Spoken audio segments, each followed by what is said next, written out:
Yeah, it's just a hand bike, and it's usually for a warm up, and it's more so to kind of get the blood flowing and loosen out your limbs, like in your arms and things like that.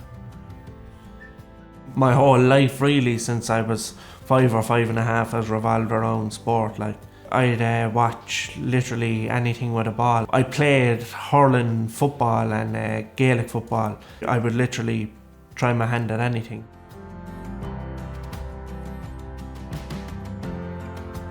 The different parts of Cork that myself and PJ are from, I think more so up around the city, a lot of young fellas really get into sport, whereas PJ is from the country. A lot of their time kind of revolves around farming and things like that.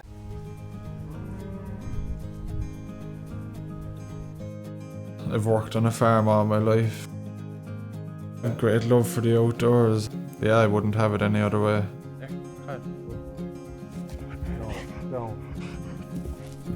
It's very peaceful in ways. It just means home. I ended up in rehab in 2018 because of a road traffic accident. I broke my C5 spinal cord.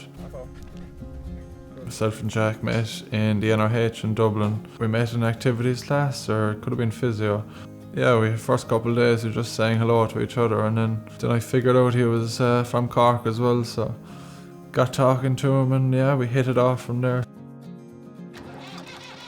I suppose we've bonded over really similar life experiences when it comes to the injury and things like that now. A lot about the pub and that as well, and going out and nights out, things like that.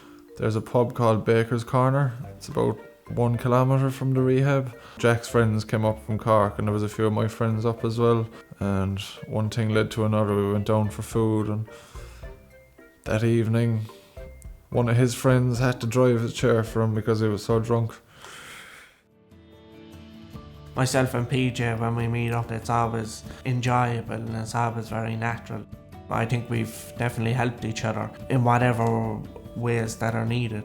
Myself and Jack just there was no filter between us, really, you could say. Since I came home, I had agreed that when I got into January that I was going to go back to the gym or going to go back being active. I feel like for anyone's well-being or mental health, being active is very important. I suppose going to the gym as well with Jack, that gained a lot of movement back in my arms. Working hard, I suppose, in getting movement back, it gives me independence to do more things for myself. Getting back my independence out of rehab and getting my body back fit was a big thing in my life. It was actually also down the gym. PJ was telling me when he came out of rehab that he was approached about the Qufora, and he was telling me about it, how much like that it's changed his life, his independence and things like that. You find it a bit easier to talk to someone about bowel care and things because you're in similar situations. I started Qufora in early 2020. Before Qufora I was doing a suppository system. Didn't have peace of mind that you were safe to go out in public or even out into the wild world where your bowels aren't safe. I had public health nurses and that at the time coming into me, and it wasn't something that I really thought about until I had to kind of change my routine and that around when I wanted to start going back to college and that. When I got introduced to it, I was a bit skeptical about the whole thing, but as soon as I started trying it, I can't fault it really. It's given me great independence and puts my mind at ease that I can safely not worry about any bowel problems. It's just been a life changer really. I would say straight off like that the Qufora product that I use has changed my life. Like when you're a young lad in your early 20s, you want to kind of live life like on your own terms. It's definitely changed my life like in a really positive way.